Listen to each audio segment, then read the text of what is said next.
Hello बच्चों, कैसे हैं आप सब। आई होप सब अच्छे होंगे। और क्या चल रहा है, पढ़ाई लिखाई हो रहा है। आज हम लोग बात करने वाले हैं मैट्रिसेस के बारे में। ठीक है, क्लास 12th के लिए इससे पहले मैं permutation and combination JEE mains और एडवांस के लिए कुछ वीडियो लेक्चर हमारे यूट्यूब चैनल पे है, तो उम्मीद करता हूँ देखे होंगे आप लोग। आज हम लोग मैट्रिसेस स्टार्ट करने वाले हैं और जो नए बच्चे जुड़े हैं उन सबको मैं बता दूं कि मैं अभी जो बोर्ड आने वाला है आप सबका, सिर्फ उसी का प्रिपरेशन करवा रहा हूँ। ठीक है, तो मेनली यहाँ पे हम लोग क्वेश्चन के ऊपर फोकस कर रहे हैं। तो मैट्रिसेस में हम लोग पहले क्या करेंगे, एनसीईआरटी को सॉल्व करेंगे। ठीक है, पहले हम लोग एनसीईआरटी सॉल्व करेंगे, उसके बाद एनसीईआरटी एग्जाम्पलर बुक सॉल्व करेंगे, प्लस एनसीईआरटी एग्जाम्पलर हो गया, और लास्ट में हम लोग पीवाईक्यू करेंगे। बात समझ में आ रहा है। तो अगर इतना हम लोग कर लेते हैं तो आप लोग का एग्ज़ाम अच्छे से जाएगा। ठीक है, चलिए शुरू किया जाए। आज जो हम लोग बात करने वाले हैं वो मैट्रिसेस के ऊपर बात करने वाले हैं। तो बिना समय बर्बाद किए हुए हम लोग शुरू करते हैं। तो आज हम लोग मैट्रिसेस में 4.3 है चैप्टर ना, हाँ 3.1 लेने वाले हैं, एक्सरसाइज 3.1। ठीक है, चलिए देखते हैं। हाँ, और जो नए बच्चे हैं, वैसे हम हर वीडियो में ये सब बात बोलता हूँ तो अब नहीं मन करता है बार बार बोलने का। आप लोग एनसीईआरटी बुक लेकर बैठिए, क्योंकि आज हम लोग एनसीईआरटी का करने वाले हैं एक्सरसाइज 3.1। एनसीईआरटी कंप्लीट होगा, उसके बाद एग्जाम्पलर बुक करेंगे जो इंपॉर्टेंट क्वेश्चन होगा उसमें, क्योंकि आप लोग का जो 30% क्वेश्चन है वो ऑलमोस्ट एग्जाम्पलर से आता है और 70% आपका एनसीईआरटी से रहता है। ठीक है, एक्स्ट्रा बुक बनाने का जरूरत नहीं है, प्रीवियस ईयर सिर्फ कर लीजिए, एनसीईआरटी कर लीजिए, एग्जाम्पलर कर लीजिए और चुपचाप एग्जाम देकर आइए। 100 आउट ऑफ 100 आएगा। मैथ्स में 100 आउट ऑफ 100 जिन बच्चों का आता है वो सिर्फ और सिर्फ यही करते हैं, फालतू का बहुत सारे बुक लेकर और बहुत सारा 200-300 क्वेश्चन बनाने से कुछ नहीं होगा। ठीक है, कम क्वेश्चन बनाइए, लिमिटेड नंबर ऑफ क्वेश्चन बनाइए, लेकिन अच्छे क्वेश्चन बनाइए, प्लस में जो पूछा गया क्वेश्चन है उस पर फोकस करना है हम लोग को। ठीक है, चलिए तो आप लोग एनसीईआरटी बुक लेकर बैठिए, क्योंकि क्वेश्चन लिखेंगे तो ज़्यादा समय लगेगा। ठीक है, तो जो हमारा फर्स्ट क्वेश्चन है, इन a matrix A is equal to this, write first the order of matrix, the number of elements, and question number 3 जो है हमारा वो है write the elements of this। ठीक है, कुछ वैल्यू दिया हुआ 2 3 4 5 नंबर, उन सब का हम लोग को वैल्यू निकालना है।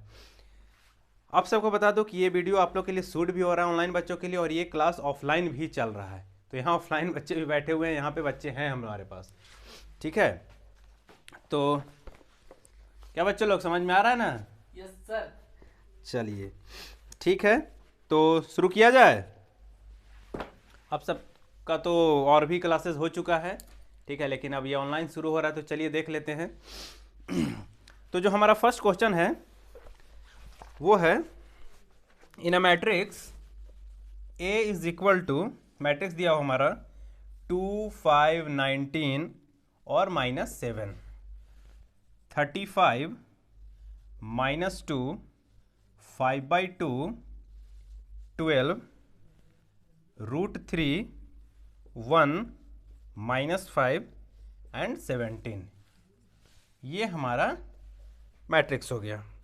अब इसमें कुछ क्वेश्चंस है। क्वेश्चन नंबर 1 ये है, the order of matrix,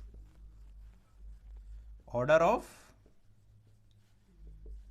matrix बताना है। क्वेश्चन नंबर 2 है इसमें, number of element, number of element.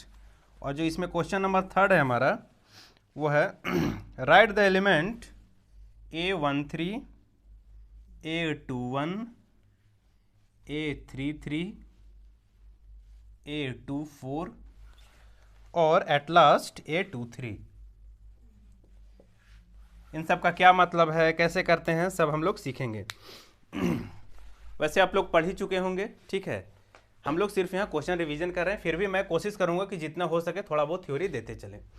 तो फर्स्ट क्वेश्चन क्या है हमारा, ऑर्डर ऑफ मैट्रिक्स बताना है। मैट्रिक्स कितने ऑर्डर का है। अब ये समझिए ऑर्डर होता क्या है।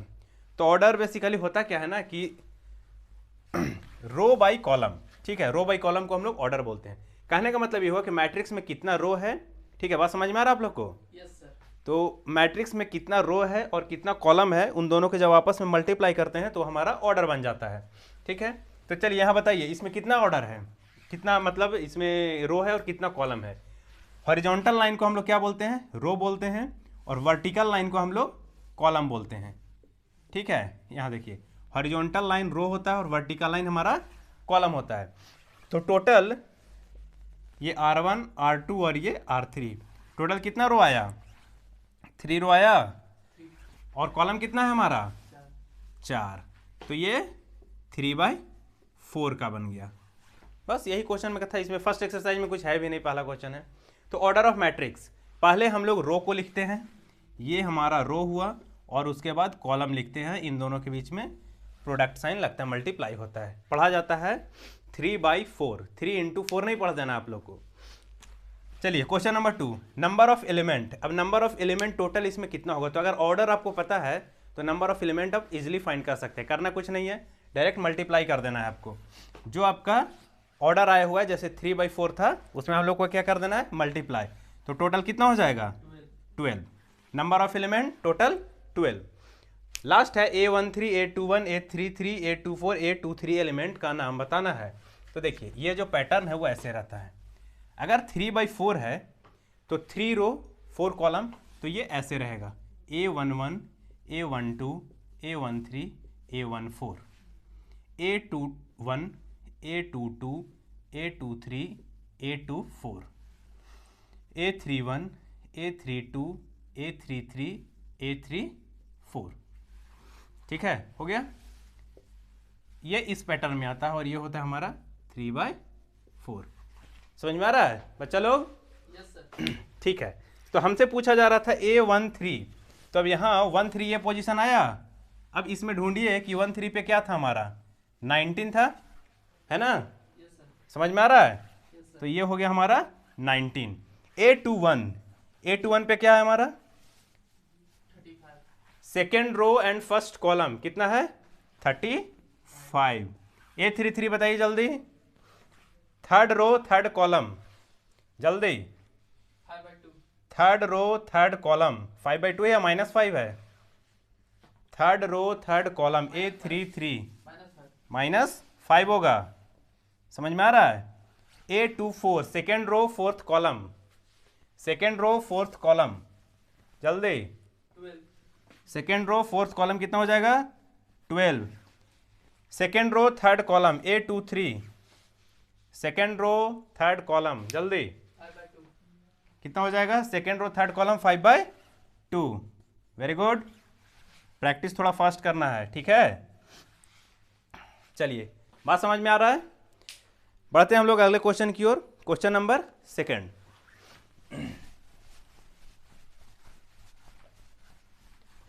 देखिए मैट्रिसेस बहुत आसान चैप्टर है। करना क्या है, आप लोग को बस टाइप्स ऑफ मैट्रिसेस पढ़ लेना है और उसके बाद क्वेश्चन करते चले जाना है, क्योंकि अगर थ्योरी में करवाने लगा तो समय बहुत ज़्यादा लग जाएगा। वैसे भी जब मैं क्वेश्चन करवाऊँ तो कोशिश करता हूँ कि मैक्सिमम थ्योरी कवर करते ही चले, ठीक है, क्योंकि मेरा वैसे ही हैबिट हो गया, बिना थ्योरी का बिना कॉन्सेप्ट दिए हुए मैं क्वेश्चन करवा ही नहीं पाता, क्योंकि डायरेक्ट क्वेश्चन करवा दूंगा बच्चा लोग को समझ में नहीं आएगा तो कोई फ़ायदा है नहीं उससे। चलिए बढ़ते हैं अगले क्वेश्चन की ओर। क्वेश्चन नंबर 2 है, if a matrix has 24 elements what are the possible order it can have, what if it has 13 element. देखिए क्वेश्चन दिया हुआ कि अगर किसी मैट्रिसेस में टोटल 24 एलिमेंट है तो टोटल ऑर्डर कितना बनेगा, what are the possible order. तो देखिए ऑर्डर जो बनता है वो हमेशा m × n फॉर्म में होता है, बात समझ में आ रहा है? Yes sir. ऑर्डर जो होता है हमेशा वो m × n फॉर्म में होता है, ठीक है। तो हमें क्या करना है कि 24 का ऐसा प्रोडक्ट बनाना है, ठीक है, जिससे वैल्यू 24 बन जाए। कहने का मतलब क्या हुआ कि ऑर्डर पेयर इसका बनाते हैं, तो 1 और 24 एक ऑर्डर पेयर बना, ठीक है, जिससे वैल्यू 24 आना चाहिए। दो वैल्यू m × n ऐसा होना चाहिए जिससे 24 आ जाना चाहिए, क्योंकि एट लास्ट जो अभी हम लोग क्वेश्चन किए थे, देखिए यहाँ पे ध्यान से देखिएगा, जो क्वेश्चन अभी हम लोग किए थे उसमें 3 into 4 आया था, तो कितना बोले थे? 12 एलिमेंट बोले थे। तो अगर यही क्वेश्चन रहता कि ये 12 एलिमेंट है तो कितना ऑर्डर होगा, तो क्या क्या पॉसिबल था, वही क्वेश्चन है। तो टोटल 24 एलिमेंट है, तो क्या क्या ऑर्डर बन सकता है? 124, सेकेंड 24 और 1। ये भी तो हो सकता है कि 24 रो हो जाए, 1 कॉलम हो जाए। बात समझ में आ रहा है? उसके बाद अब 1 हो गया तो 2 लेकर चलेंगे, 2 और 12, ठीक है। बाद लास्ट में हम लोग इसमें मल्टीप्लाई लगा लेंगे, अभी सिर्फ ऑर्डर पेयर लिख रहे हैं, ठीक है। तो 2 और 12 होगा, तो अगर 2 और 12 है तो 12 और 2 भी तो होगा। बात समझ में आ रहा है? चलिए नेक्स्ट बढ़ते हैं। 3 और कितना हो जाएगा? 8 हो जाएगा, तो 8 और 3 भी हो जाएगा। क्लियर है? समझ में आ रहा है बात? नेक्स्ट 4 और 6, तो 6 और 4 भी हो जाएगा। और कुछ बनेगा? 5 में बनेगा? नहीं बनेगा। 6 में नहीं बनेगा, हो गया है। टोटल कितना बना? 2 2 4, 2 6 और 2 8, टोटल 8 बनेगा। अब कहने का मतलब इसे लिखना कैसे होता है, हम लोग को यहाँ सिर्फ मल्टीप्लिकेशन साइन लगा देना है, हो गया। सबका वैल्यू 24 आ रहा है, दिख रहा है? 8 into 3 24, 4 into 6 24, 6 into 4 24, total 8 possible value बना हम लोग का। If a matrix has 24 element what are the possible order, तो टोटल कितना ऑर्डर बनेगा? 8। बात समझ में आ रहा है? उसके बाद क्वेश्चन है what if it has 13 element. अगर इसी क्वेश्चन में 13 एलिमेंट होता तो क्या करते? 13 प्राइम नंबर है ना, तो उसका तो कहीं कोई फैक्टर मिलेगा नहीं, 1 और वो इटसेल्फ से डिवाइड होगा। चलिए अगर 13 है, 13 एलिमेंट दिया हुआ है आपका, तो क्या होगा? फैक्टर नहीं आएगा। कहने का मतलब 1 और 13 और 13 और 1, बस यही 2 पॉसिबल है यहाँ पे। बात समझ में आ रहा है तुम सबको बच्चा लोग? आया? Yes sir. चलिए ठीक है, बढ़ते हैं क्वेश्चन नंबर 3 की ओर। सेमी क्वेश्चन है, if a matrix has 18 element what are the possible order it can have, what if it has 5 element. चलो जल्दी सॉल्व करो तो तुम लोग।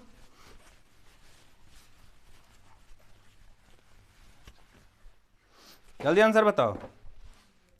कितना दिया हुआ है? 18 एलिमेंट दिया हुआ है, ठीक है। तो 18 एलिमेंट दिया हुआ, फिर से वही काम करेंगे, इसका फैक्टर निकाल लेते हैं।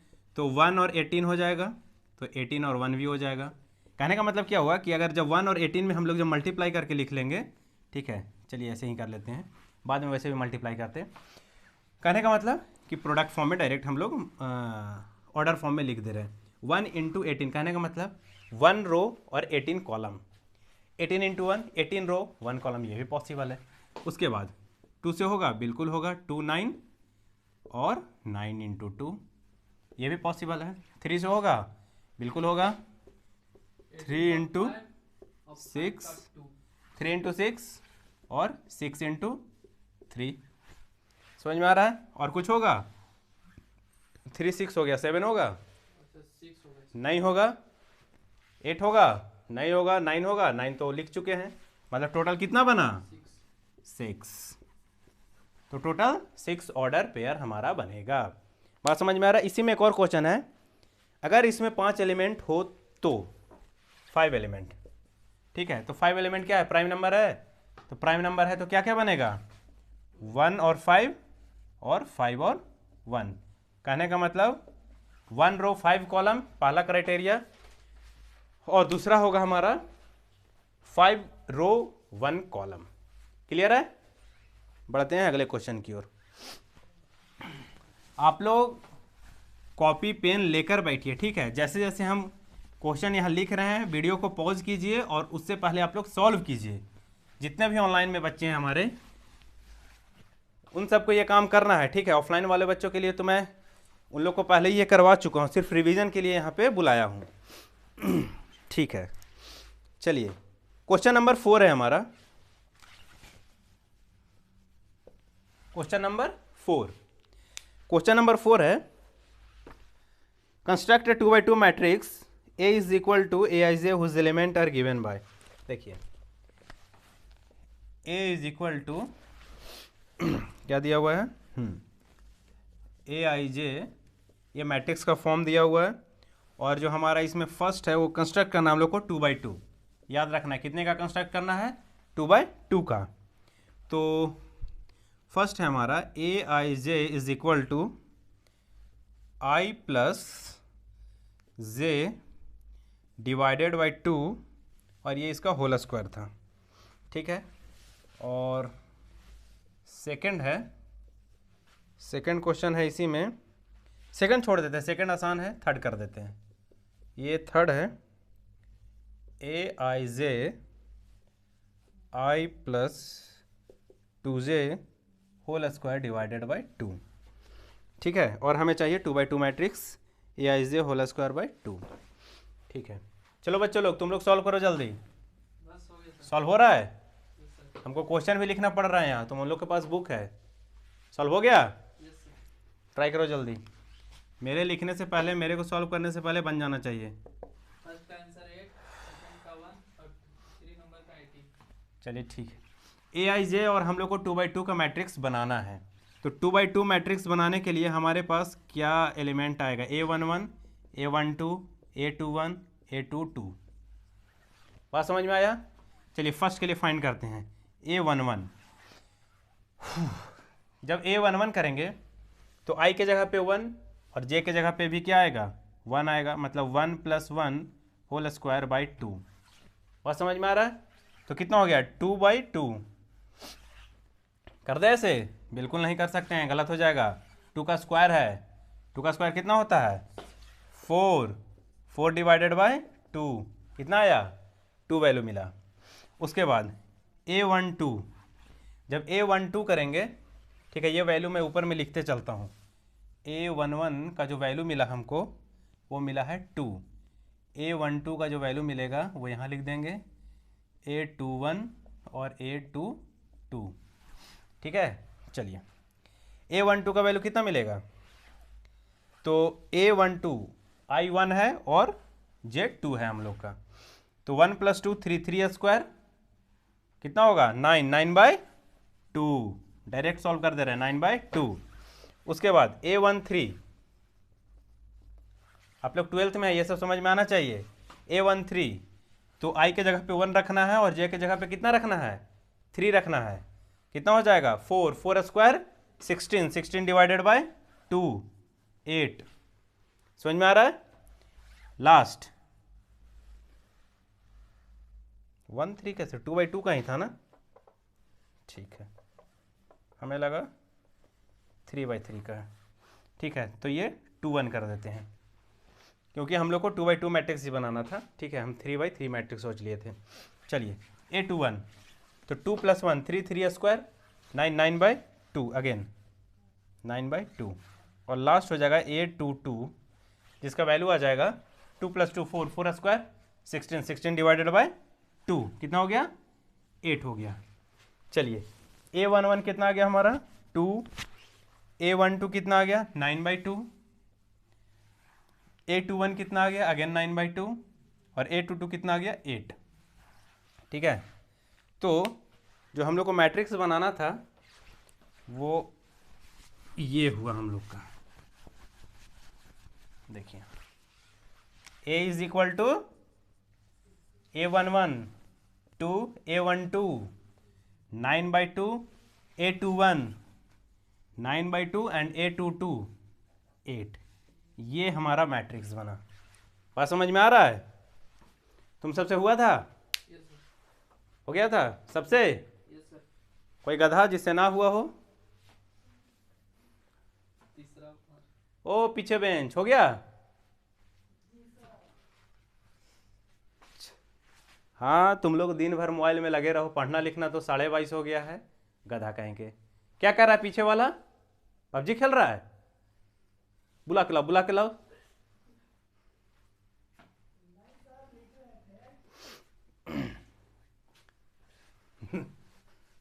एकदम गधा हो गया है। अरे पढ़ लो बाबू, पढ़ लो। चलिए ठीक है, हम लोग कहाँ पे थे? रुको रुको, वीडियो बंद होने दो, बताते हैं।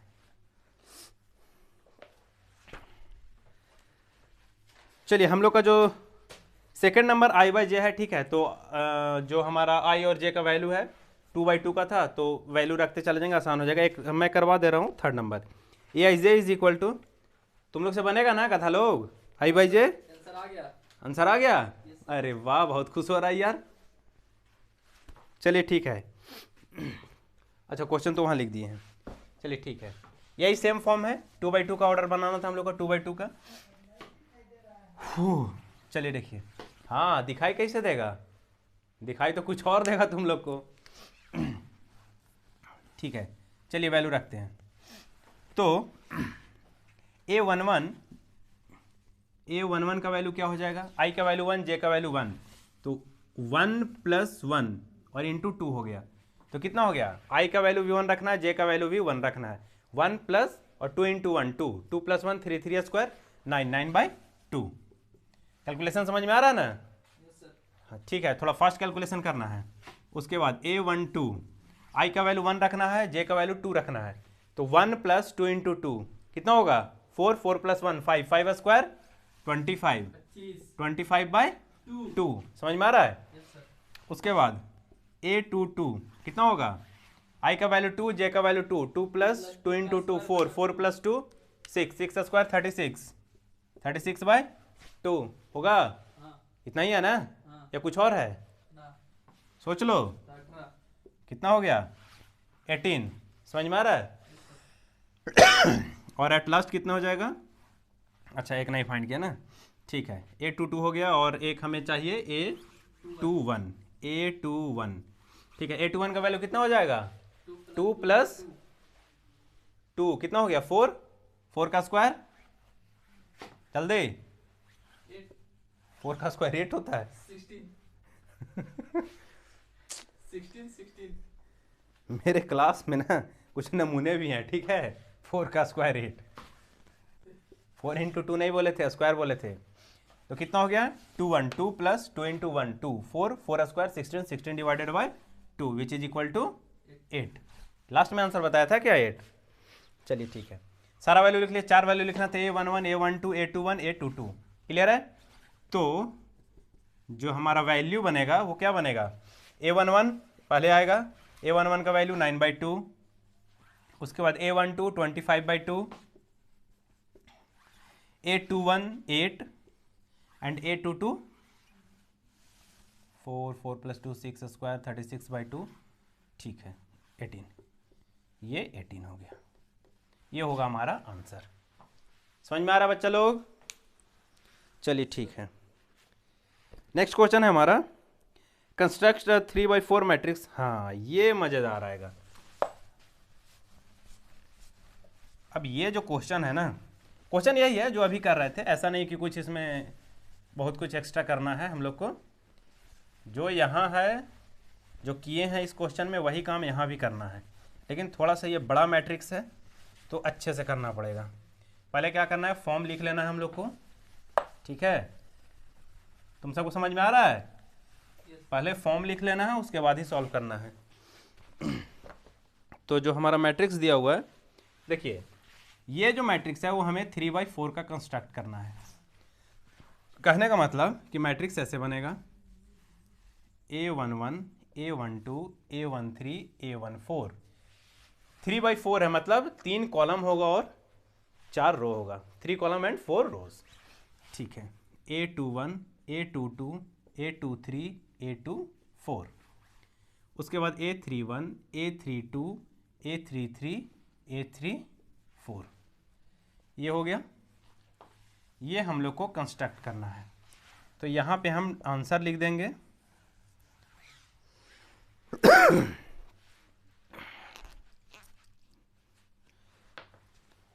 चलिए तब तक आप लोग ट्राई कीजिए, वीडियो को पॉज कीजिए और कोशिश कीजिए। एनसीईआरटी बुक है ना, क्वेश्चन नंबर हम लोग 5 डील करने वाले हैं, 5 का 1 सॉल्व करना है आप लोग को, ठीक है। तो 5 का 1 ट्राई कीजिए।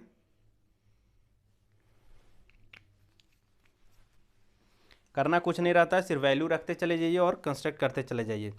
और ये आप लोग को 12th CBSE बोर्ड हो जाए, जैक बोर्ड हो जाए, बिहार बोर्ड मतलब स्टेट बोर्ड हो जाए, या आपका CBSE बोर्ड हो, एक क्वेश्चन पूछा जाता है 2 नंबर वाले में, ठीक है। एक क्वेश्चन आना ही आना है आप लोग को।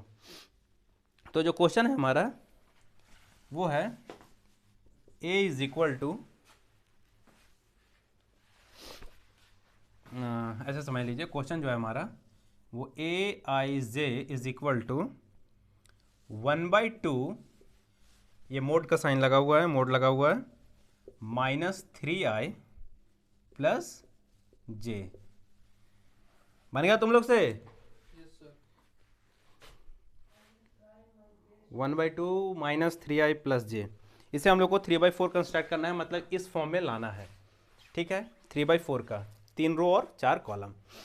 वैल्यू रखा जाए a11 क्या हो जाएगा, हाफ i का वैल्यू 1, j का वैल्यू 1, तो -3 + 1, तो हाफ -3 + 1 -2, मोड से बाहर निकला तो क्या हो जाएगा, हाफ और ये इंटू 2। मोड का मतलब क्या होता है, 11th क्लास में पढ़ाई किए हैं ना आप लोग। मोड में जो वैल्यू रहता है, अगर मोड हम लोग ब्रेक करते हैं तो पॉजिटिव खुलता है, तो -2 बाहर आया, कितना आएगा, 2 आएगा। Yes sir. समझ में आ रहा है? 2 से 2 कैंसल आउट हुआ, कितना बचा, 1, मतलब a11 का वैल्यू कितना आ गया, 1। यहाँ लिखते चलेंगे साथ में, ठीक है, एक तरफ कैलकुलेशन करना है, दूसरी तरफ वैल्यू को लिखते चलना है हम लोग को। चलिए, उसके बाद a12 क्या हो जाएगा, जल्दी जल्दी बताइए, सॉल्व किए हैं। a12 हाफ -3 × 2 प्लस i का वैल्यू 1 और j का वैल्यू 2, तो ये कितना वैल्यू दिया, हाफ -3 + 2 -1 बाहर हुआ, -1 जब बाहर होगा तो +1 हो जाएगा और डिवाइडेड बाई 2, मतलब ये वैल्यू कितना मिला, हाफ मिला। a12 का वैल्यू हाफ, सबका यही आया है। Yes sir. चलिए ठीक है, नेक्स्ट a13, थोड़ा सा ये लंबा क्वेश्चन है।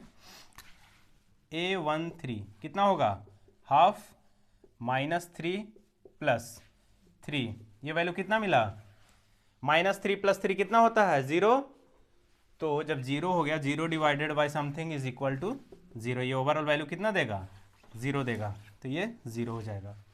नेक्स्ट है हमारा a14, i का वैल्यू 1, j का वैल्यू 4, जब i का वैल्यू 1 होगा तो ये -3 हो गया और j का वैल्यू 4 है, तो ये 1 बना, ठीक है, और बाहर में हाफ भी था हम लोग का, तो ये हाफ और ये 1 आ गया इंटू 1, मतलब अगेन ये हाफ वैल्यू बनेगा, ये अगेन हाफ वैल्यू बना। क्लियर है? लास्ट बेंच हो रहा है? Yes sir. ठीक है, नेक्स्ट है हमारा, अब 2 वाले रो में चलते हैं, सेकंड रो में चलते हैं हम लोग।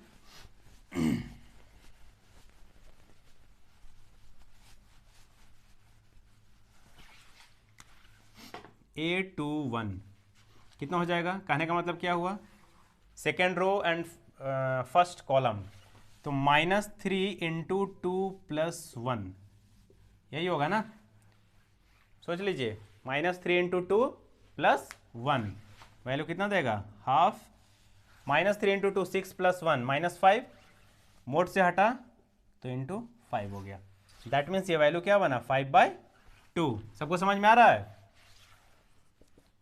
समझ में आ रहा है? Yes sir. सेकंड 21 का वैल्यू क्या आया है,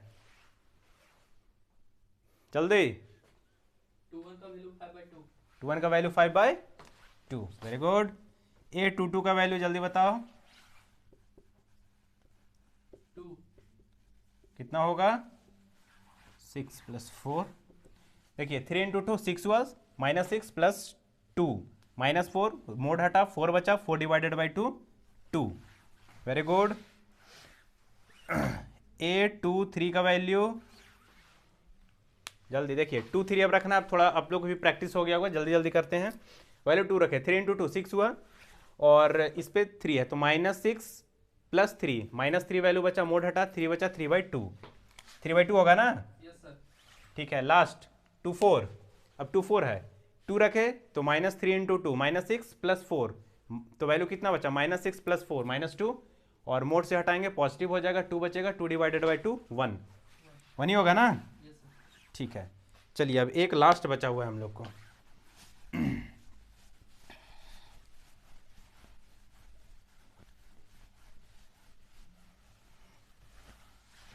चलिए लास्ट बताइए, A31 कितना होगा?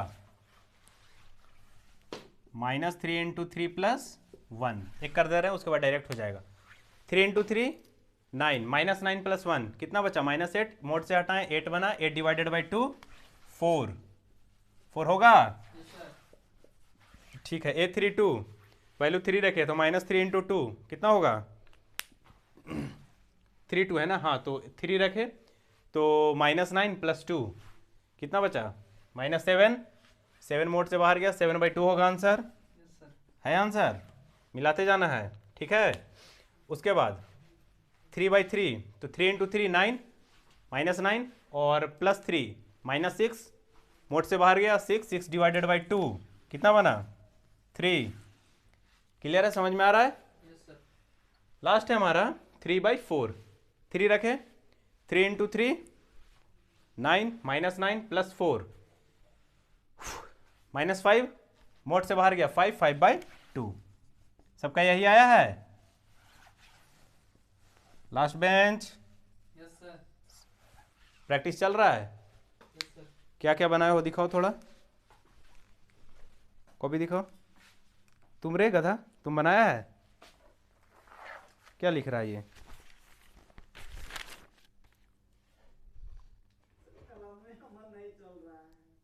कलम में नहीं चल रहा है, कौन बोला रे? तुम लोग को पढ़ना लिखना नहीं है, समझ रहे हैं हम। चलो ठीक है, ठीक है। और उधर तुम लोग का लड़की लोग हो गया? चलो ठीक है। हाँ वो तीनों अनुपमा चल रहा है तुम लोग का।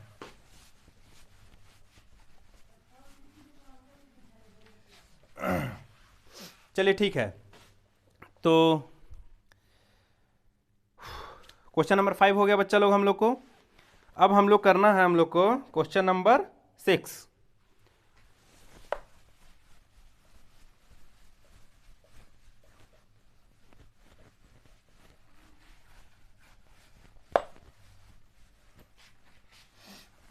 चलिए देखते हैं बच्चा लोग क्वेश्चन नंबर 6। हाँ देखिए, क्वेश्चन नंबर 5 में 2 क्वेश्चन था, एक क्वेश्चन करवा दिया, सेकंड क्वेश्चन आसान है, 2i - j है और 3y4 का है, तो आप लोग प्रैक्टिस कर लीजिएगा। जैसे ये किया, अगर ये कर लें तो वो तो ऑटोमेटिक हो जाएगा। बस कोई भी वैल्यू अगर मोड में है, अगर वो नेगेटिव आता है, मोड जब हम लोग ब्रेक करेंगे, मोड से बाहर निकालेंगे तो वो पॉजिटिव हो जाएगा। क्लियर है? चलिए देखते हैं क्वेश्चन नंबर 6। क्वेश्चन नंबर 6 बोलता है find the value of x y z from the following equation. ये हम लोग का क्या दिया हुआ है ना, इक्वल मैट्रिक्स का बात किया हुआ है। ठीक है, इक्वल मैट्रिक्स क्या होता है? अगर आपका ऑर्डर सेम है, 2 मैट्रिक्स का अगर ऑर्डर सेम है और वो दोनों इक्वल है, इसका मतलब ये हुआ कि जो उसका करस्पॉन्डिंग एलिमेंट होगा वो आपस में बराबर होगा। ठीक है, तो इसमें दिया हुआ हमारा फर्स्ट क्वेश्चन, ये हम लोग कर रहे हैं क्वेश्चन नंबर 6। क्वेश्चन नंबर 6 इसमें दिया हुआ है हमारा 4 3 x 5 और is equal to y z और 1 5, ये है। अब ये इक्वल दिया हुआ है, कहने का मतलब ये पहले से बोल चुका है कि ये इक्वल मैट्रिक्स है। ठीक है, अगर ये इक्वल मैट्रिक्स है तो करस्पॉन्डिंग एलिमेंट कहने का मतलब क्या हुआ कि ये 2/2 का है और ये भी 2/2 का है। तो जो इसका A11 इज इक्वल टू, मान लेते हैं ये B हो गया तो B11 हो जाएगा। कहने का मतलब ये इसके बराबर है, ये इसके बराबर, ये और ये आपस में इन दोनों के बराबर है। बात समझ में आता है? Yes sir. ठीक है, तो 4 इज इक्वल टू क्या हो जाएगा y, 3 is equal to z और x is equal to x यहाँ है, 1 यहाँ है, तो 1 इज इक्वल टू x। यही तीनों का तो वैल्यू हम लोग को फाइंड करना था। बहुत आसान है, इसमें कुछ नहीं करना है। एक और ले लेते हैं हम, लास्ट वाला, इसमें 3rd नंबर। समझ में आ रहा है?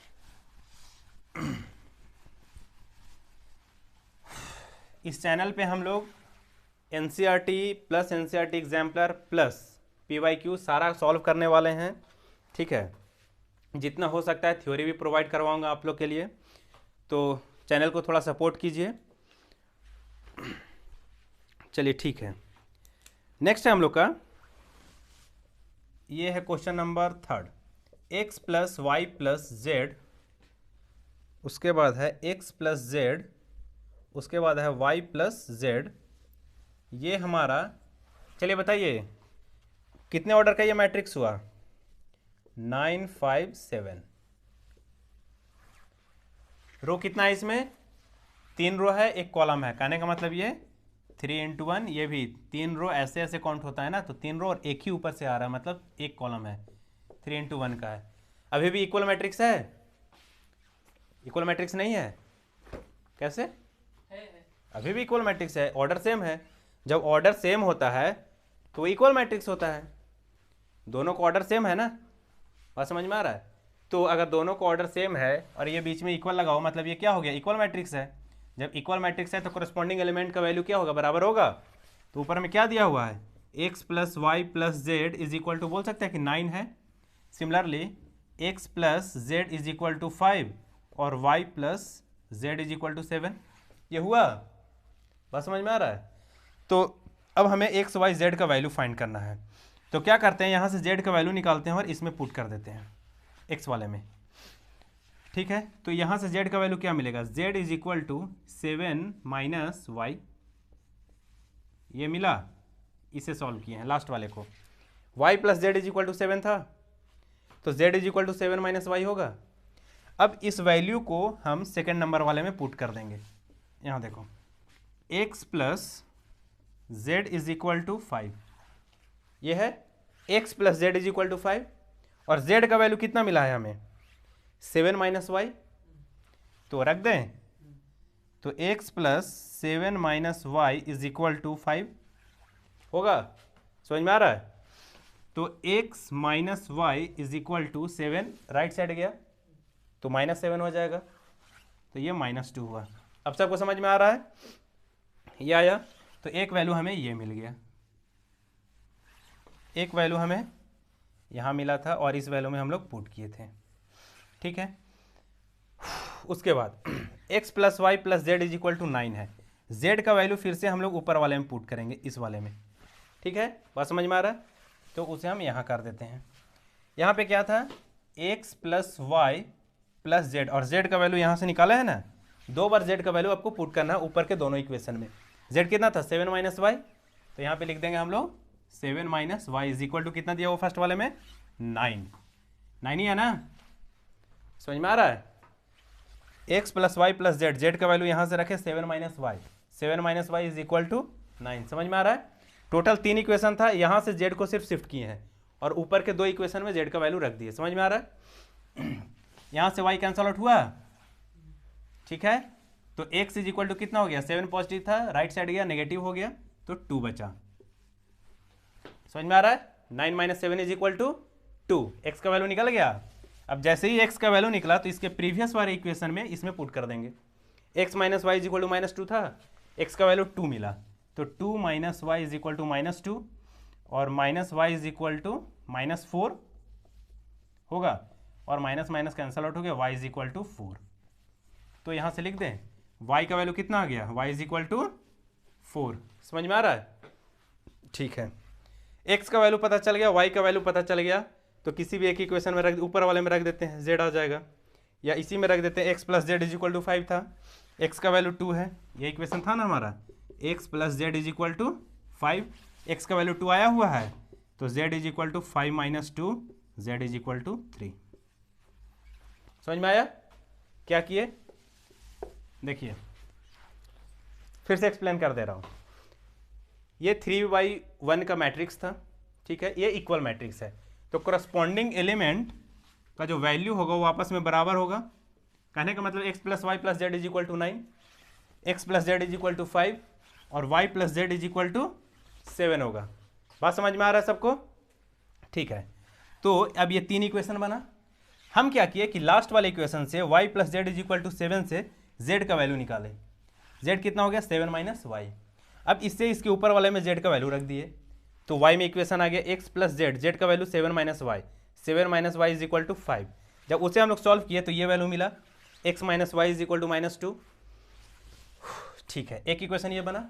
फिर से क्या किया कि z का वैल्यू ऊपर वाले में रख दिए, z is equal to 7 minus y, जो कि हम वहाँ पे सॉल्व किए हैं। x plus y plus z की जगह पे 7 minus y is equal to 9। Clear है? ठीक है, तो यहाँ से हमारा वैल्यू मिला x इज इक्वल टू 2। अब ये x का वैल्यू हम इसमें पुट कर दिए, तो यहाँ से z का वैल्यू मिल गया 3, और अगर इसमें पुट कर देंगे तो हमें y का वैल्यू मिल गया 4। क्लियर है? अब सबको भी उम्मीद करता हूँ समझ में आ रहा होगा। चलिए ठीक है, इसके बाद सेकेंड क्वेश्चन आसान है, जब ये 30 बन गया तो सेकेंड भी बन जाएगा। उसके बाद find the value of A B C and D from the equation this. Semi question है, ठीक है, फिर से वो इक्वल ही मैट्रिक्स दिया हुआ है, अगर बीच में इक्वल टू लगा दिया है मतलब वो इक्वल मैट्रिक्स है, ऑर्डर सेम है तभी वो ऐसा दिया हुआ है। ऑर्डर सेम होगा और बीच में इक्वल टू लगाओ मतलब वो इक्वल ही है और कोई चांस नहीं है, उसी से आपको ए बी सी का वैल्यू वो पूछवाएगा। स्टेट बोर्ड वाले बच्चों, तुम सबके लिए बहुत ही इंपॉर्टेंट है। सीबीएसई में एक क्वेश्चन पूछा जाएगा, स्टेट बोर्ड में 2-3 क्वेश्चन पूछ देता है, और इस बार शायद ऑब्जेक्टिव ही सुनने में आ रहा है, कुछ स्कूल बोर्ड में होने वाले हैं। ठीक है, जो नॉर्मल हमारे स्टेट बोर्ड हैं उन सब में, जैसे बिहार हो गया, जैक हो गया, यूपी बोर्ड हो गया, इन सब में क्या होना है ना कि शायद सुनने में आ रहा है कि इस बार ज़्यादा कुछ, जैक बोर्ड में तो पता चला है कुछ ऑब्जेक्टिव ही होने वाला है। ठीक है, तो इस टाइप का क्वेश्चन आएगा। चलिए क्वेश्चन नंबर 7 देख लेते हैं। क्वेश्चन नंबर 7 भी सेम ही है, बस इक्वेशन सॉल्व करने आना चाहिए। दिया हुआ है a minus b 2a plus c 2a minus b और 3c plus d is equal to -1 -1 5 0 13। ये दिया हुआ है, ये है हमारा क्वेश्चन नंबर 7। ये हमारा question number 7, A B C D form the equation. ठीक है, ए बी सी डी का वैल्यू फाइंड करना है, a minus b 2a plus c 2a minus b and 3c plus d. ठीक है, तो अभी बताएं कि ये फिर से क्या है, इक्वल मैट्रिक्स है, मतलब करस्पॉन्डिंग एलिमेंट इक्वल होगा। चलिए देखते हैं, तो a minus b is equal to -1 मिला, यहाँ से बोल सकते हैं 2a plus c is equal to 5 मिला, उसके बाद 2a minus b is equal to 0 मिला, और 3c plus d is equal to 13 मिला। चलिए जीरो वाले को स्टार्ट करते हैं क्योंकि सबसे आसान यहीं से बनेगा। तो इसे अगर हम लोग फर्दर जाएँ तो 2a is equal to B आ गया। अब a और b में एक इक्वेशन था ऊपर वाला, first equation a minus b is equal to -1, वहाँ पे b का वैल्यू रख देंगे। तो इस क्वेश्चन में, इस इक्वेशन में b का वैल्यू क्या है, 2a है, तो रख देते हैं a माइनस बी के जगह पे 2a हो गया, और ये हो गया हमारा -1 के बराबर। तो a minus 2a is equal to -1 minus a is equal to -1, cancel out हुआ, a इज इक्वल टू 1। समझ में आ रहा है? क्या किए, 2a minus b is equal to 0 था, तो 2a is equal to B हुआ। अब इसे फर्स्ट वाले इक्वेशन में रख दिए, a minus b is equal to -1 था। क्लियर है, समझ में आ रहा है? तो a माइनस बी का वैल्यू क्या रखे, 2a रखे, तो a minus 2a is equal to -1, a is equal to -2, a is equal to -1, और a is equal to -1, minus दोनों तरफ आया, a cancel, a is equal to value कितना आ गया, 1 आ गया। क्लियर है, समझ में आ रहा है?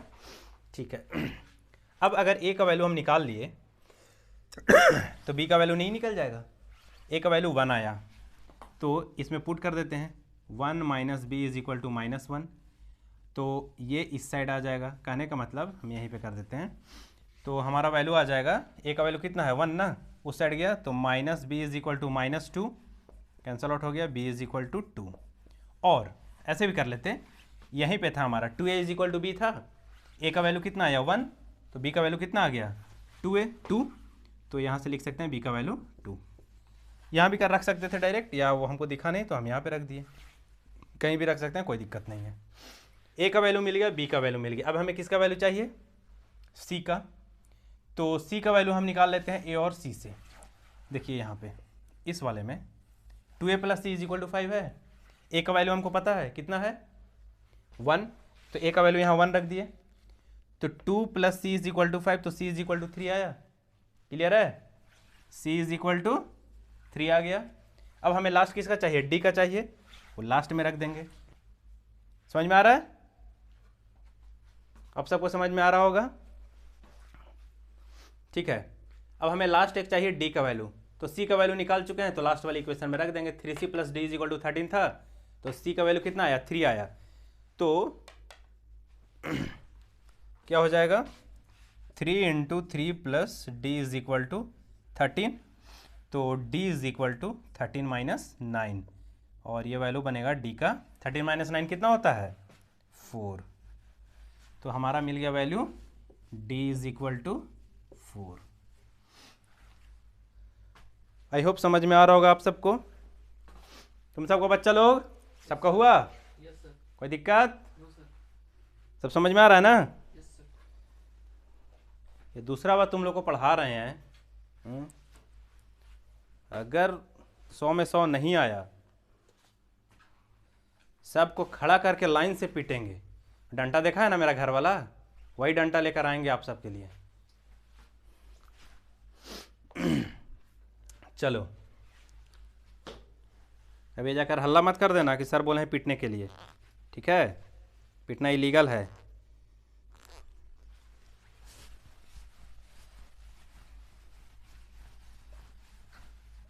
कितना क्वेश्चन और बचा हुआ है, 3 क्वेश्चन। छोटा छोटा, सारा क्वेश्चन छोटा ही होता है, ठीक है, बट बनाने में टाइम लगता है ना, एक्सप्लेन करना पड़ता है, बनाना पड़ता है। मैट्रिक्स ऐसा चैप्टर कि छोटा छोटा क्वेश्चन भी बहुत ज़्यादा समय लेता है।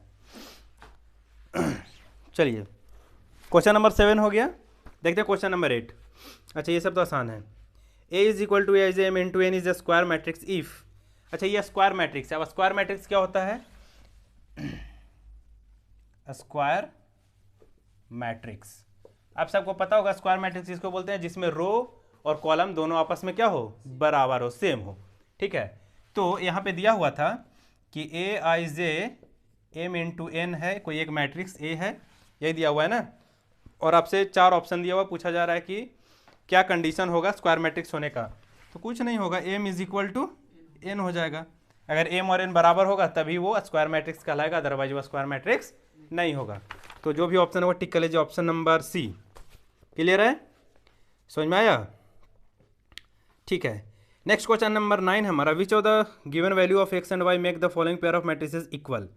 ठीक है, एक्स और वाई का क्या वैल्यू होगा जो इस मैट्रिक्स को इक्वल बनाए। ठीक है, तो इक्वल बनाने के लिए हमें क्या चाहिए, करस्पॉन्डिंग एलिमेंट का वैल्यू सेम होना चाहिए, यही होना चाहिए ना।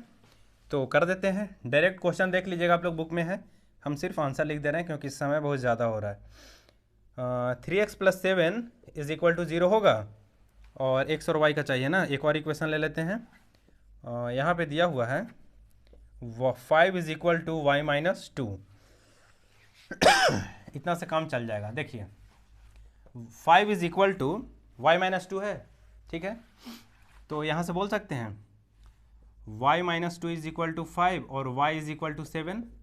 y का वैल्यू कितना मिला, 7 मिला, ठीक है। और फर्स्ट में क्या था हमारा, 3x + 7 इज इक्वल टू 0, और इस वाले से x का वैल्यू कितना मिल जाएगा, x इज इक्वल टू -7/3। समझ में आ रहा है, 7 उसट गया, -7 हुआ, -7/3। हमसे पूछा जा रहा था विच of the given values of x and y make the following pair of matrices equal. क्या कोई ऑप्शन मिल रहा है, x का वैल्यू फर्स्ट में है -1/3 और y 7 तो मिल रहा है लेकिन x नहीं मिल रहा है, y 7 x - 2/3 नहीं है, x - 1/3 नहीं है। मतलब 3 जो वैल्यू दिए वो में से कुछ नहीं मिल रहा है, इसका मतलब आंसर बी होगा। ठीक है, not possible to find, not possible to find. बात समझ में आ रहा है, इसमें ऑप्शन नहीं दिया हुआ है। चलिए एक आखिरी क्वेश्चन है, करते हैं और हम लोग अगले क्लास में फिर मिलेंगे। ये लास्ट क्वेश्चन है।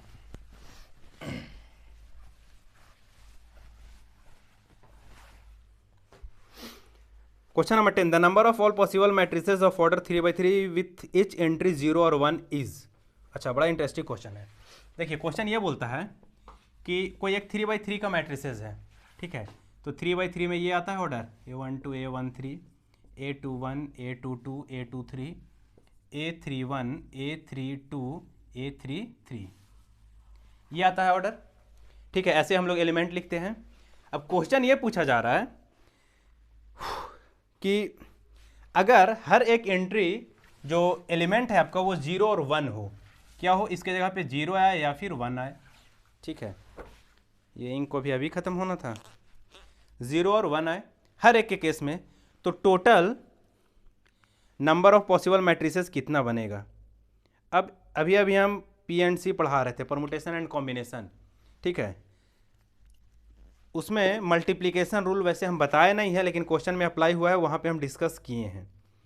जो बच्चे नहीं देखे हैं वो जाकर देख लीजिएगा। मैट्रिक्स परमुटेशन एंड कॉम्बिनेशन बहुत अच्छा चैप्टर है, कॉन्सेप्चुअल। जिन्हें सिर्फ बोर्ड भी देना है ना, उन्हें भी देखना चाहिए वो चैप्टर। तो देखिए, अब ऐसा समझिए, इस वाले पोजीशन को फिल करने का कितना तरीका है। 2, 0 भी आ सकता है, 1 भी आ सकता है। सिमिलरली इसे फिल करने का कितना तरीका है। 2, 0 भी आ सकता है, 1 भी आ सकता है। अगेन हर एक केस में 2 पॉसिबल वैल्यू है हमारे पास, क्योंकि क्वेश्चन में दिया हुआ कि 0 और 1 ही एंट्री होना चाहिए और कोई वैल्यू नहीं आएगा। तो total number of possible way पूछ रहा है कितना हो सकता है, the number of all possible matrices, total कितना मैट्रिसेस बनाया जा सकता है। तो देखिए, हर एक केस में हर एक पोजीशन पे 0 1 0 1 0 1 आ सकता है। तो कहने का मतलब कि हर एक पोजीशन के लिए कितना वैल्यू है। 2, 0 हो सकता है या 1 हो सकता है। समझ में आ रहा है। और टोटल कितना एलिमेंट है हमारे पास, 9। तो हर केस में 2 आ रहा है, हर किसी के लिए 2 2। तो कहने का मतलब कितना ना करके 1 1 2 3 4 5 6 7 8 एंड 9। तो डायरेक्ट लिख सकते हैं 2 to the power 9। 1 2 3 4 5 6 7 8 9। यहाँ पे लगा मल्टीप्लिकेशन रूल। मल्टीप्लिकेशन रूल क्या बोलता है कि अगर कोई काम पार्ट्स में कंप्लीट हो रहा है ना, वहाँ पे हम लोग मल्टीप्लाई करते हैं। ठीक है, ये हम आपका जो PNC है, परमुटेशन एंड कॉम्बिनेशन, उसमें 3-4 वीडियो मैंने डाला है, वहाँ पे जाकर देखिएगा, ये सब थोड़ा थोड़ा एक्सप्लेन किया हूँ मैं। तो हर एक पोजीशन के लिए 2 ऑप्शन था हमारे पास। ठीक है, और उससे हमारा नया मैट्रिक्स बन जाएगा। जैसे मान लेते हैं कि ये सब में हम 1 1 1 रख दें, यहाँ पे 0 रख दें, नया मैट्रिक्स बन गया, बना ना। ठीक है, अब यहाँ पे क्या किया कि सब में 1 1 कर दें, किसी एक में 0 कर दें या 1 कर दें, कुछ भी कर देंगे, वो हर बार नया मैट्रिक्स बनेगा। क्लियर है, क्योंकि पोजीशन चेंज हो जाएगा। तो हर केस के लिए हमारे पास 2 ऑप्शन था। ठीक है, तो टोटल 9 एलिमेंट होता है, 3/3 का मैट्रिक्स था, तो 2 to the power 9। 2 to the power 9 का वैल्यू कितना होता है, 512, 512। चेक कर लीजिए, ऑप्शन में है 512, 512, ऑप्शन नंबर डी। उम्मीद करते हैं समझ में आया होगा। ठीक है, ये मेनली मल्टीप्लिकेशन रूल का क्वेश्चन था। ठीक है, मल्टीप्लिकेशन कैसे करना है अगर कोई काम बाई पार्ट्स होता है, और उससे ज़्यादा ये क्वेश्चन आपको परमुटेशन का है। कहने का मतलब अगर परमुटेशन पढ़े हुए रहिएगा ना, तो ये क्वेश्चन बहुत आसान है, इसमें कुछ नहीं करना है। सिर्फ ये देखना था कि हर बार एक नया मैट्रिक्स बने और हर एक एलिमेंट पे 0 और 1 आना चाहिए। ठीक है, तो 0 1 0 1 सबके लिए 2 ऑप्शन है। जैसे एक एग्जांपल लेते हैं, यहाँ 1 रखें, यहाँ 1, यहाँ 1 1 1 1 1 1, यहाँ पे 0 कर दिए, नया मैट्रिक्स। अब ये 0 के यहाँ से 1 कर दिए, यहाँ 0 फिक्स कर दिए, फिर नया मैट्रिक्स, फिर यहाँ किए, फिर यहाँ कर दिए 0। तो ऐसे ऐसे करके यहाँ फिर 1 कर दिए, कुछ भी कर सकते हैं, हर बार नया मैट्रिक्स मिलेगा आपको। ठीक है, तो हमारा क्या वैल्यू होगा, 2 to the power 9 which is equal to 512। उम्मीद करते हैं बात समझ में आ रहा होगा। चलिए, अगर लेक्चर अच्छा लग रहा है, वीडियो अच्छा लग रहा है, समझ में आ रहा है, ठीक है, तो दोस्तों के साथ शेयर कीजिए, हंसते रहिए, मुस्कुराते रहिए और पढ़ाई करते रहिए। मिलते हैं अगले क्लास में। धन्यवाद।